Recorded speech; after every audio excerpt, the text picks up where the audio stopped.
morning grade 3 and welcome to our maths class.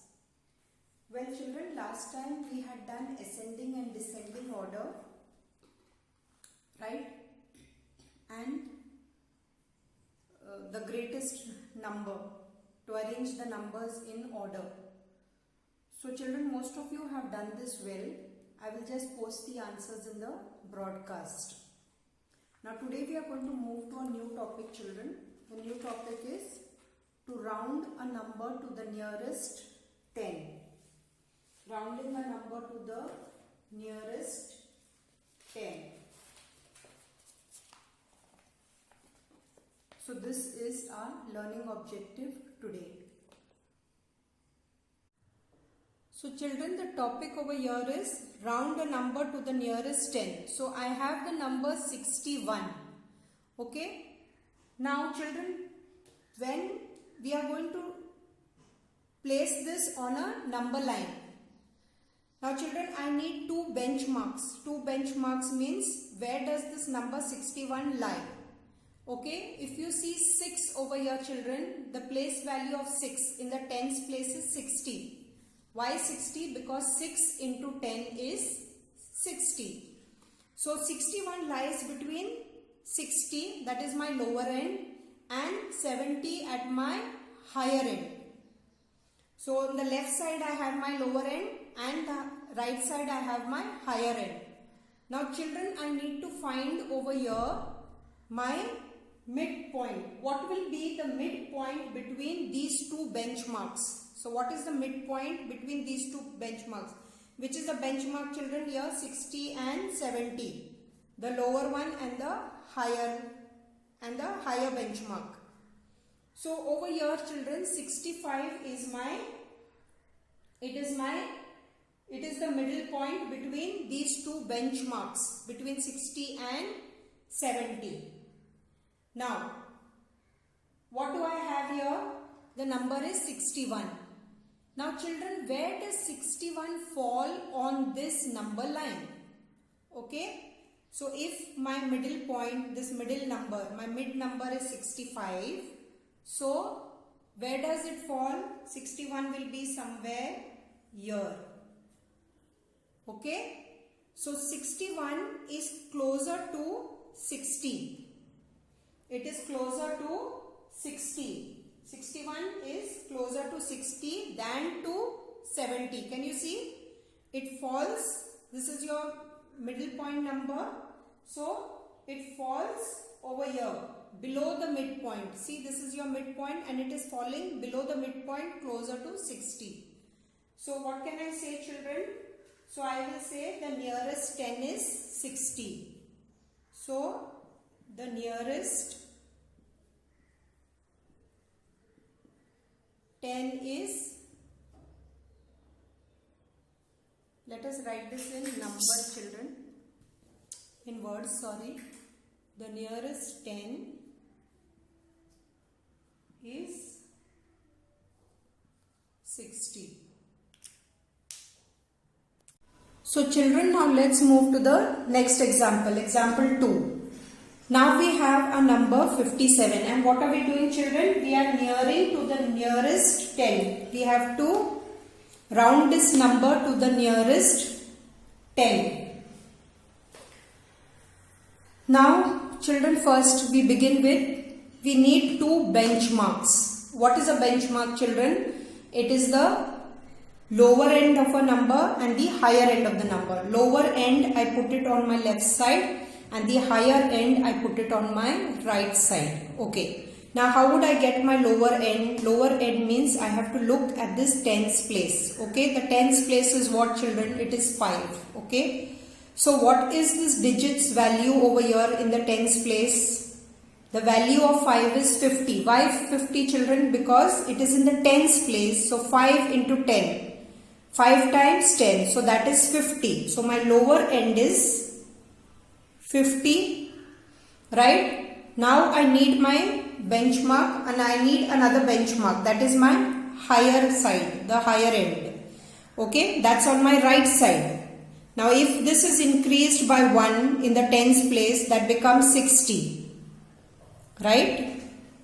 Simply children remember that 57 lies between 50 and 60. Now once I have placed the benchmark, I need to find what will be the middle point between these two benchmarks.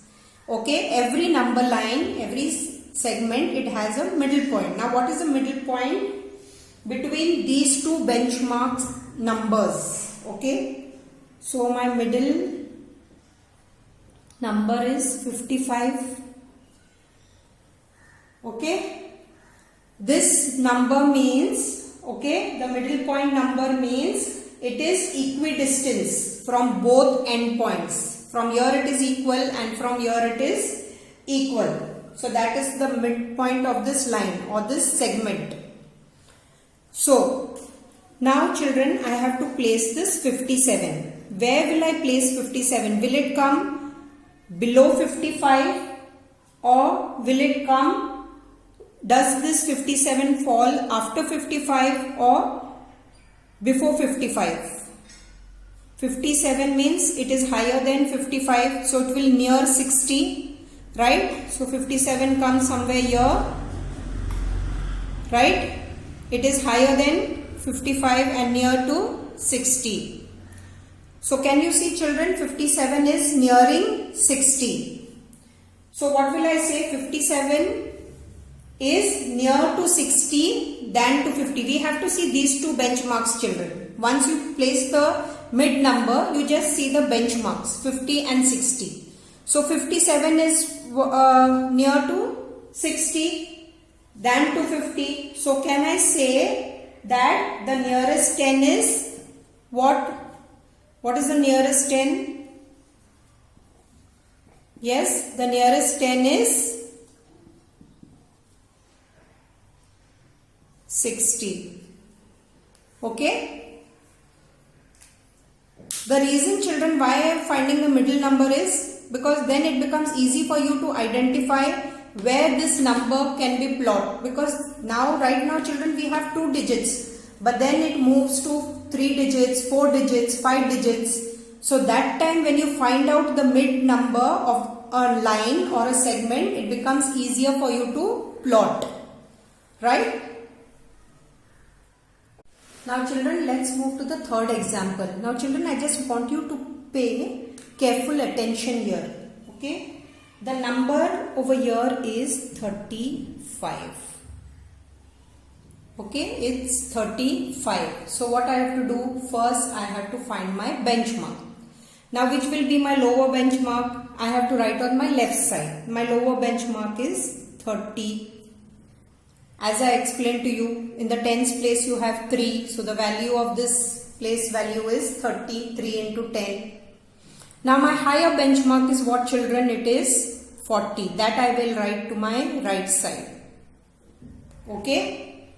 So I have found my 2 benchmarks. Now after I find my 2 benchmarks, what I have to find children? I have to find what will be the middle point between these 2 benchmarks. Okay. So the middle point is what? It is equidistance from both points. So my middle, this will be 35. This is my middle number 35. Now children, be careful. My number over here also is 35. Okay. I have to round this number to the nearest 10. So I need to round this 35. So where will I plot 35 children?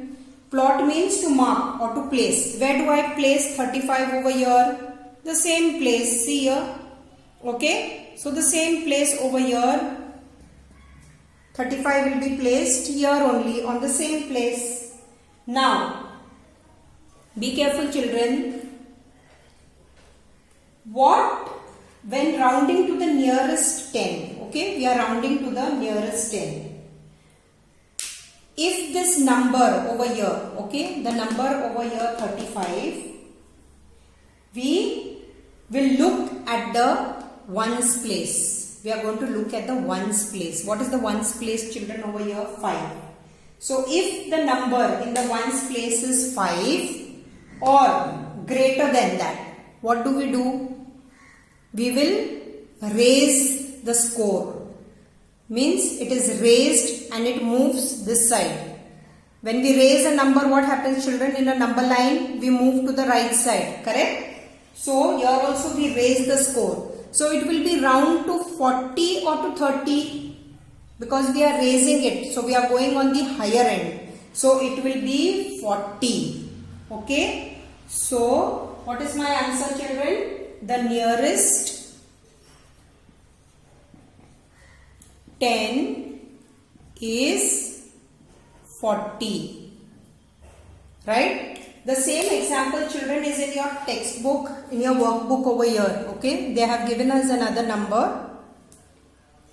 They have told us about 75. If you see here 75. Okay, so your two benchmarks are 70 and 80. As I told you, this is equidistance. Okay, the middle point or the middle number is equidistance from both endpoints. Now, children, they have explained over here. 75 is halfway between 72 and 80. Sorry, and 80. We round to the higher number. Now, which is the higher number on our number line? This is the number which we plot, which we mark or we place. The higher number over here is 80. So, we round the higher number. So, 75 will round to 80. And if the last digit is 5 or more than 5, then round the number to higher, that is in the units place. 75 in the units place. Can you see in the units place it is 5. So they have told us here, if the last digit is 5 or more than 5, then round the number to the higher. So it moves to the higher side. And so my number will be 80. So 75 will round to 80. Now children, for homework, I want you to do this. Okay, now children, pay attention. I want you to do this on the number line how I have taught you. Okay, you will place the two benchmarks. The same examples are given here. Can you see? They have given us over here. So you work out for each sum. Don't just write your answers here. Later you may write the answers. But I want to see the working also on the number line. Is it clear? So that's all, children, for my side. And I think you are having a short break. So enjoy your break and wishing you and your family a happy Eid. Take care, children. Be safe. Bye-bye. See you soon.